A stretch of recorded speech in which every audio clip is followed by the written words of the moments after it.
One town, thousands of years of stories.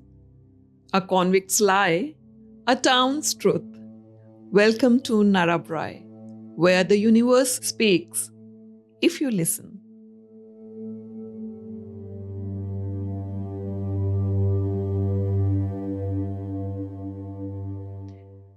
But long before it was a town, this was Gamilaroi country, home to one of the largest indigenous nations in Australia.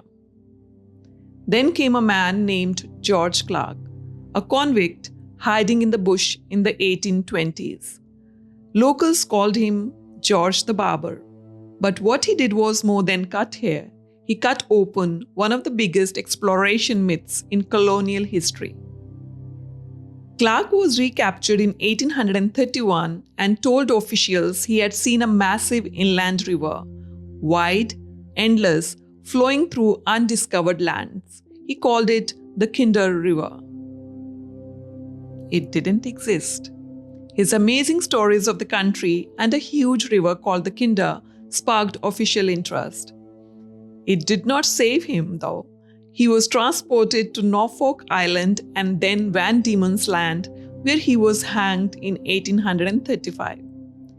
But the story led to real expeditions, including those led by Alan Cunningham and Major Thomas Mitchell. They didn't find the Kinder, but they found something else: fertile soil, great water systems, and the early seeds of a town called Narrabri.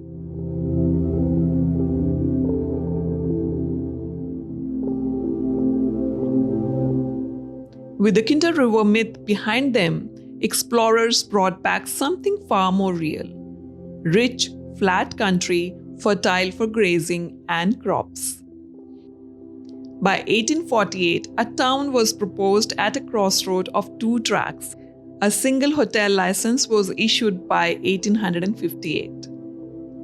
Narrabri was officially declared a town in 1860. It would survive flood, fire, and hardship, but it never stopped growing.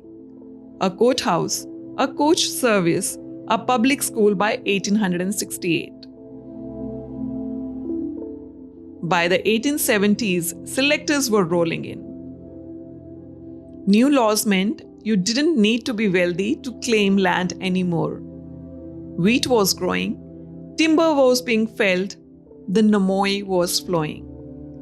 In 1877, a bridge was built over Narrabri Creek. In 1882, the railway arrived and the Narrabri was connected to the world. 1 year later, in 1883, Narrabri became a municipality. Population just under 2,000. Spirit far bigger than that. From floodplains and fire trails to rail lines and wheat fields, Narrabri was becoming something real.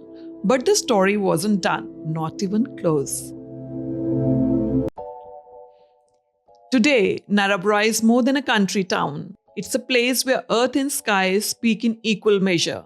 It's where cotton grows in rows so straight they look drawn by a ruler. And where scientists, far from the cities, tune in to the whispers of the universe. On the edge of town, giant radio dishes sweep across the sky. This is Australia Telescope Compact Array, part of the CSIRO. It listens, watches, maps, and helps decode distant galaxies, all from right here in Narrabri. You don't need to understand dark matter to feel it. Just stand here, under these stars, and look up. Want something more down to earth? Just a short drive out lies the Piliga Bore Baths, where artisan water warmed by the earth rises to the surface. Locals say it soothes the body, heals the aches, but more than that, it slows you down.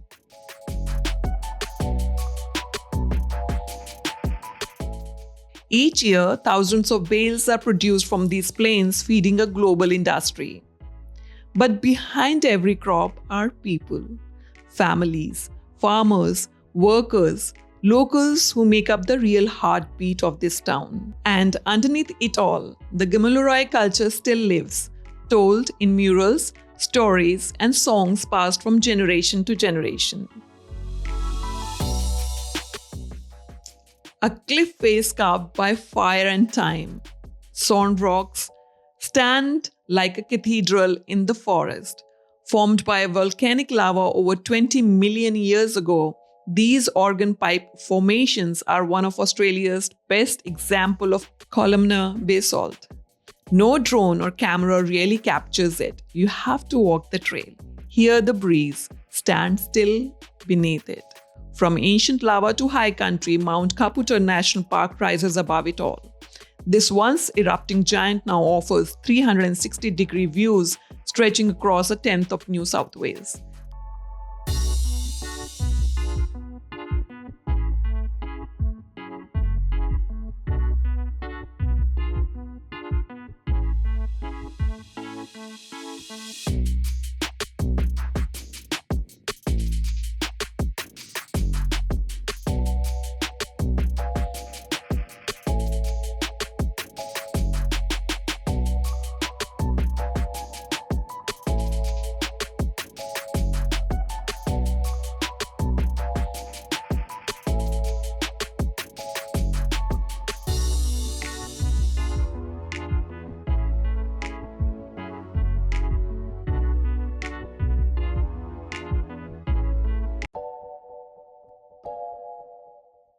Back in town, another kind of time travel awaits: the Narrabri Old Jail and Museum.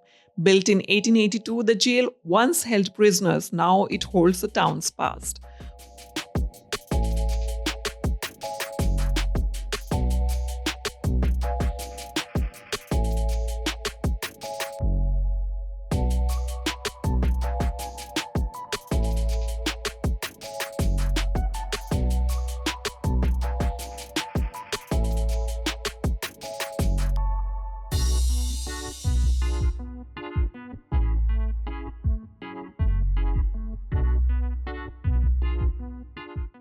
From pioneer tools to Gamilaroi artifacts to dusty cordial bottles from a man named Faulkner. Every item here tells a story worth pausing for.